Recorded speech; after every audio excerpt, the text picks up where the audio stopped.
Bienvenue pour votre première consultation de chirurgie réparatrice après amaigrissement massif.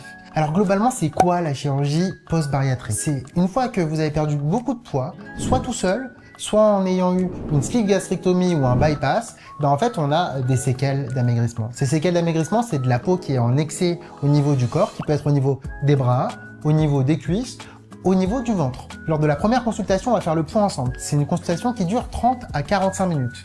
Tout d'abord, je vais vous poser des questions sur vos antécédents médicaux et sur la manière dont vous voyez votre propre corps. C'est très important. À la suite de cela, si on fait une intervention au niveau du ventre, donc une abdominoplastie ou un body lift, en fait, je vais vous prescrire une prise de sang pour vérifier votre taux d'hémoglobine et un scanner du ventre. Le scanner du ventre, c'est pour veiller à ce qu'il n'y ait aucune hernie ou éventration au niveau de la zone opératoire. On ne prend aucun risque. Lors de la première consultation également, on va généralement faire une demande d'entente préalable pour la sécurité sociale, voir si la sécurité sociale acceptera de prendre en partie en charge votre chirurgie réparatrice. L'intervention en elle-même, elle se passe à la clinique dans le 14e arrondissement. Vous arrivez le matin et vous sortez soit le lendemain, soit le surlendemain de l'intervention. Les interventions de chirurgie réparatrice, elles se font sous anesthésie générale fréquemment et il y a des cicatrices.